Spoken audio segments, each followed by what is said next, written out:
Bienvenue dans cette nouvelle vidéo de Dropshiprint. Aujourd'hui, on va parler du dropshipping classique et du print on demand, de l'impression à la demande.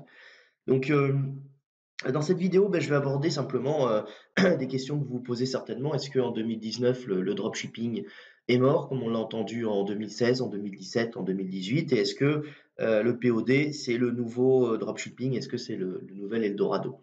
Alors, pour faire simple, ça dépend. Voilà, il n'y a pas de réponse affirmative ou négative. Je voudrais simplement refaire un point sur ce qu'on entend par dropshipping et sur les abus de langage. Donc j'ai tapé dropshipping dans Google et je me rends sur, le site Wikipédia, voilà. Hem, Qu'est-ce que c'est déjà que le dropshipping? Aujourd'hui, quand on parle de dropshipping, il y a énormément de vendeurs de formations, des bons et des moins bons. Il y a énormément de pipeaux et de mythos autour de ça, de faux chiffres qui circulent, de vendeurs de rêves qui vous font croire qu'en appuyant sur un bouton, demain vous êtes milliardaire, aux Canaries, tranquillement. En réalité, le dropshipping, c'est très, très vieux. C'était un concept de base lancé, par des spécialistes de la supply chain. Donc la supply chain, c'est, tout l'ensemble des étapes qui permettent de délivrer un bien ou un service à un client final.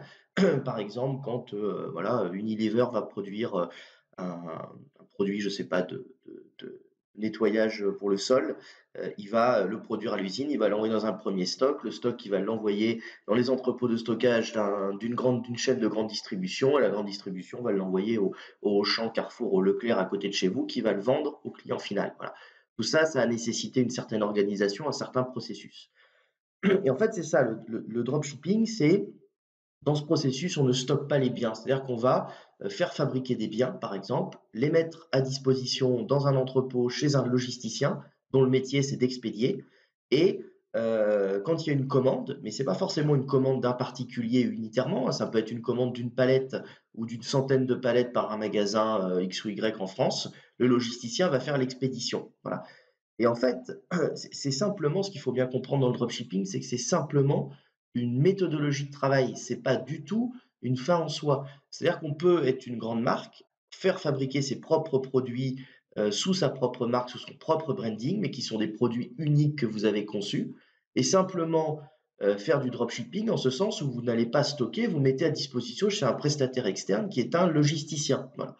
Et aujourd'hui, par les différents abus de langage, quand on parle de dropshipping, on pense tout de suite à Shopify, AliExpress, tous ces fournisseurs. Et le dropshipping, c'est devenu en fait un mec chez lui dans son canapé qui gère qui livre des clients en fait en faisant une marge. Voilà. C'est pas que ça et c'est pas si simple que ça. C'est pour ça que le dropshipping peut être utilisé plein de manières. Et aujourd'hui, à mon sens, si vous faites du dropshipping un petit peu à l'ancienne avec AliExpress, Shopify, de la pub Facebook, vous serez beaucoup moins rentable qu'avant, même s'il y a encore de l'argent à faire. Il faut redoubler d'ingéniosité pour trouver des produits de plus en plus percutants qui n'ont pas encore été travaillés sur le marché français, mais qui vraiment sont désirés par les clients. Il faut surtout être très doué en marketing, en com et notamment en publicité Facebook. Ou par un des canaux d'acquisition de trafic, mais il faut avoir certaines compétences. Voilà. On va regarder le premier, pour ceux qui connaissent pas, hein, le premier fournisseur, peut-être en dropshipping utilisé par tous les pros, c'est AliExpress. Donc AliExpress, c'est quoi? C'est une marketplace qui regroupe en fait des vendeurs ou des fabricants chinois. Par exemple, ce produit que vous voyez tourner en ce moment, qui est assez ancien d'ailleurs, c'est une petite lunette là qu'on met sur son téléphone et on est censé voir plus loin que la Lune, les astres et ainsi de suite. Voilà, il est vendu 10,69 si vous l'achetez unitairement et vous allez pouvoir passer une commande de ce produit unitairement. C'est-à-dire que vous n'êtes pas obligé d'acheter un stock, vous n'êtes pas obligé de stocker. Vous allez, le vendeur sur AliExpress là, va pouvoir expédier un seul de ces produits. Vous le revendez 20 et quelques, vous l'achetez 11,82, vous avez les frais de port, certainement, gratuits. Vous pouvez même avoir des prix de gros si vous voulez stocker, mais vous voyez que c'est pas super intéressant les prix de gros. 11,24, après il y a du dégressif, mais 11,24 au lieu de 11,82, vous faites pas une marge énorme et en plus vous allez devoir stocker. Ça veut dire mettre en colis, envoyer, payer des frais de port et ainsi de suite. Donc, voilà, le business du dropshipping, c'est, marketer ce produit en France, le vendre, et passer une commande sur AliExpress mais au nom du client final, au nom du client qui vous a passé une commande. Comme ça, le chinois, il va aller livrer à votre client final et votre client final est censé n'y voir que du feu. Voilà. Donc vous voyez que tout le monde a accès à ça, donc ça c'était la première plateforme. La deuxième, c'est la partie Big Buy. Donc, Big Buy qui est exactement un site comme AliExpress. C'est le même principe, là j'ai été dans, vous voyez, vous avez plein de catégories sur le côté. Moi j'ai été dans une catégorie qui est fitness. Et vous pourriez monter un shop de fitness avec des accessoires. Ça, vous voyez, qui vaut, je sais pas, ces gros ballons là, ça vaut 22 €. Ici pour faire des abdos, ce genre d'appareil. Donc il y a des choses plus ou moins chères. Vous voyez, par exemple, ce sac de boxe sur pied gonflable, 14,46 €. Bon, il est plus en stock, mais ça, là non plus en stock, donc il y a pas mal de ruptures. Un pédaleur, voilà, pour 60 $, donc c'est assez cher, mais après vous pouvez gérer des prix, vous pouvez choisir s'il y a des deals ou pas, vous pouvez choisir vos marques, donc il y a énormément, vous voyez, de prix. Je peux dire que je veux que des produits en dessous des 28 € par exemple. Voilà, je vais avoir que des produits à petit prix que je vais pouvoir, revendre sur mon shop. Donc le principe est encore le même et je vous montre le dernier, deal extrême où là c'est plus pour les geeks et c'est plus des produits un peu, comment dire? Un peu high-tech ou innovants, mais vous voyez, il y a vraiment de tout, hein. Il y a des enceintes, pour 100 $, il y a des téléphones, il y a des manettes de PlayStation. Donc voilà, vous pouvez vraiment, trouver le produit qui vous intéresse et pareil à votre, à votre, client final. Qu'est-ce que ça nous dit tout ça, Ça nous dit qu'en fait, c'est super, facilement accessible. C'est-à-dire que demain, n'importe qui peut aller sur ces sites-là, il fait quelques recherches Google et il va trouver, hem, tous ces produits. Il va clairement, pouvoir les commander, pouvoir les mettre en vente, créer un site Shopify, même si c'est pas si simple que ça, mais en fouillant un peu et en étant motivé, on arrive à le faire, voilà. Donc vous vous retrouvez sur un marché où tout le monde a potentiellement les mêmes produits et justement, c'est là qu'il faut sortir le produit avant les autres, savoir l'arrêter quand il y a trop de concurrence sur le produit et donc c'est vous êtes en perpétuel besoin d'innovation et besoin de vous renouveler, donc il y a énormément, énormément de concurrence, voilà. Là où le print on demand se différencie un petit peu du dropshipping, eh bien, c'est tout simplement le même principe, c'est-à-dire que vous n'allez pas stocker de produits, vous n'allez pas stocker de textiles. Si on reprend ce schéma, c'est votre client qui vous passe, comme en dropshipping classique, hein, qui vous passe une commande sur votre boutique. Elle est transférée automatiquement au logisticien. Mais en fait, le logisticien, c'est plus qu'un simple stocker. C'est un stocker de textile, mais c'est surtout et aussi un imprimeur qui va prendre le t-shirt X, Y ou Z, il va imprimer le visuel que vous avez vendu à votre client et il va expédier le colis et livrer en fait votre client. Donc, comme en dropshipping, vous n'avez pas de stock, vous ne gérez que les expés, les commandes, le suivi, le SAV et ainsi de suite, et vous devez sourcer des visuels, c'est-à-dire des visuels à vendre sur les textiles. Là où c'est quand même vachement plus intéressant que le dropshipping, c'est comme on ne vous propose pas des visuels tout faits, c'est à vous d'innover, c'est à vous de trouver vos propres visuels. Et c'est là que vous pouvez réellement vous différencier sur le sujet, parce que c'est extrêmement puissant. Vous avez une communauté qui, par exemple, est fan de pêche, qui, par exemple, est fan de chasse ou de natation. Vous pouvez leur faire des visuels qui leur correspondent, en écrivant soit des phrases, soit en faisant des dessins, des designs qui reprennent, la vie des chasseurs, la vie des pêcheurs, des choses marrantes, des phrases. Il y a énormément, énormément d'idées à trouver. Le truc, c'est que ce sont vos propres produits. C'est vous qui allez les concevoir, avec un graphiste. Vous prenez les vidéos que j'ai déjà faites sur, comment trouver, vos visuels. Il y a plein, plein, plein de techniques pour faire vos visuels. Vous pouvez bosser avec un graphiste à côté de chez vous, un freelance qui, va vous faire des visuels sur la base de ce que vous lui demandez, et puis vous allez avoir vos propres produits. Donc vous allez pouvoir vous différencier beaucoup plus rapidement et simplement que si vous vendez le même produit que le copain, voilà, que vous avez tous trouvé sur AliExpress, par exemple. Voilà. Alors, il y a un autre point qu'il faut absolument aborder sur le dropshipping classique, c'est que qui dit livraison depuis la Chine dit délai. On est bien d'accord. Donc, quand vous livrez un produit depuis AliExpress, il n'est pas étonnant d'avoir 3 semaines de délai. Ok. Le mode de livraison, c'est du e-packet ou du China Post, ça dépend.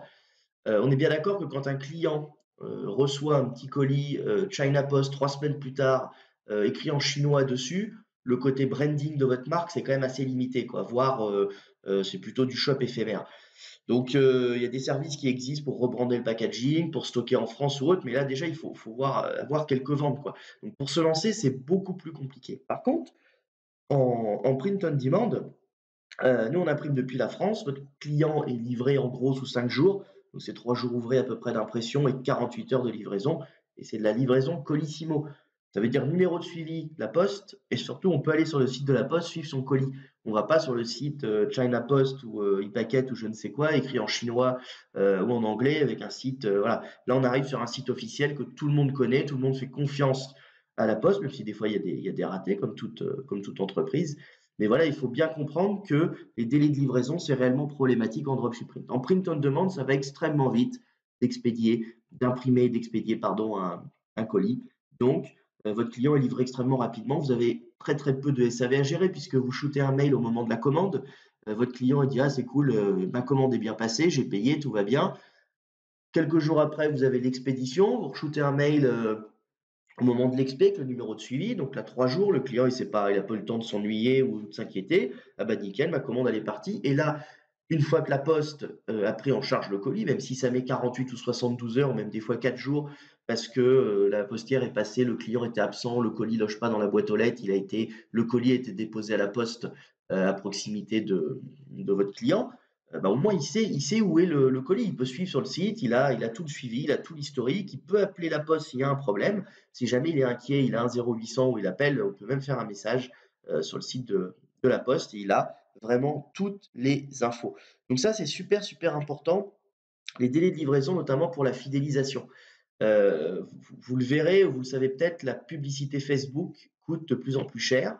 Des fois, c'est compliqué d'acquérir du trafic, c'est compliqué d'avoir des acheteurs derrière parce que vous pouvez payer un clic, générer un visiteur sur votre site web, mais ce dernier ne va pas acheter. Donc, vous avez payé pour un touriste qui vient sur votre shop. Donc, c'est un vrai savoir-faire de montrer votre pub Facebook qu'à des acheteurs potentiels et d'affiner ça. Voilà, ça, c'est un vrai métier, c'est compliqué à faire. Par contre, ce qui est beaucoup moins compliqué, c'est de fidéliser vos clients. Une fois qu'un client a commandé sur votre shop, vous allez pouvoir lui revendre des choses derrière, à la seule condition qu'il soit satisfait de la prestation de service et du produit que vous lui avez rendu. En print on demand, si vous lui proposez régulièrement des nouveaux visuels, des visuels complémentaires, et qu'il a reçu votre colis en moins de 5 ou 6 jours, il a été content du service, vous pouvez tout à fait en refaire un client régulier, quelqu'un qui va revenir régulièrement sur votre shop, voir s'il y a des mises à jour. Vous pouvez lui envoyer des emails pour l'informer de vos nouveaux visuels. Vous pouvez faire des campagnes pub précises, notamment en lui demandant de liker votre page Facebook ou en l'intégrant dans un groupe privé Facebook ou autre, un Discord, un groupe Twitter, vous faites ce que vous voulez selon votre niche et où est votre communauté.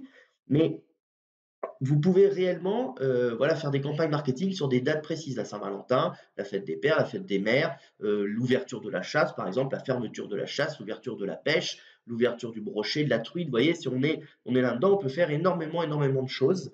Euh, et fidéliser son client, bah, au bout d'un moment, on va réduire le coût d'acquisition de votre client parce que plus vous lui vendez, plus vous faites de marge avec lui et plus bah, ça vous a coûté moins cher en fait d'avoir signé avec ce client pour la première fois. Si un client vient sur votre shop, qu'il n'achète qu'une fois, qu'il ne revient plus jamais parce que ça a été très très long pour se faire livrer, parce qu'il n'y a pas eu forcément le sentiment de confiance dans ces paquets chinois. Et puis il ne faut pas se leurrer avec les émissions.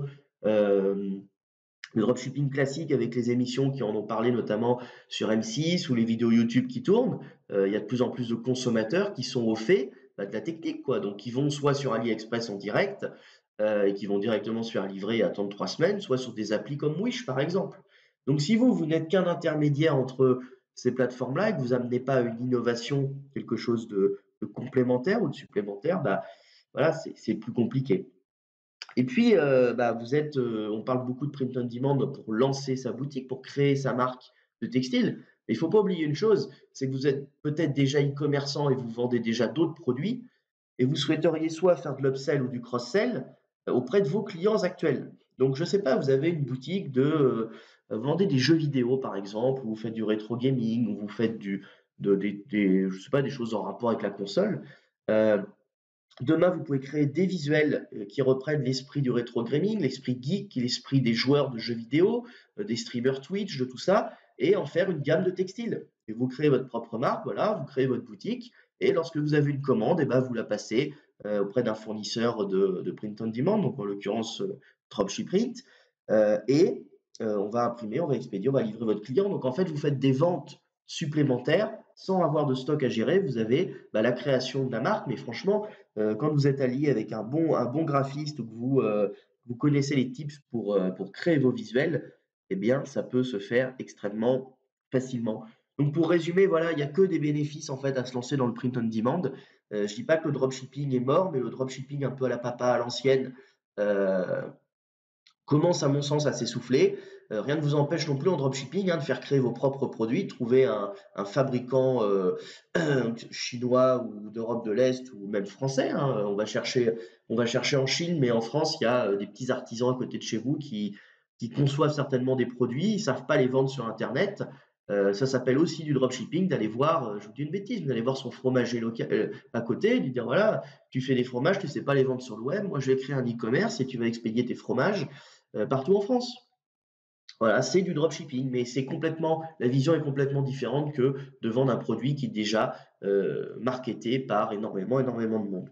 Voilà, donc bah, beaucoup moins de concurrence, des délais de livraison qui sont ultra raccourcis, le label impression en France et puis livraison par la poste avec numéro de suivi, quoi, qui est gage de qualité.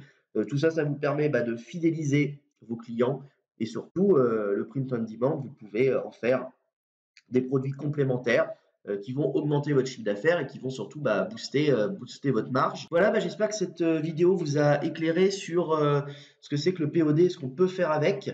Donc, bah, je vous invite à liker la vidéo et à la partager sur vos réseaux sociaux si elle vous a plu. Également, n'hésitez pas à liker notre page pour être informé de nos prochaines vidéos. On en sort très régulièrement. Donc, bah, voilà, en likant la page, vous allez pouvoir avoir des pushs de la part de YouTube pour ne manquer aucune info. Et puis, si vous avez des questions, posez-les en commentaire, j'y réponds dès que possible. Et ciao, ciao, à bientôt.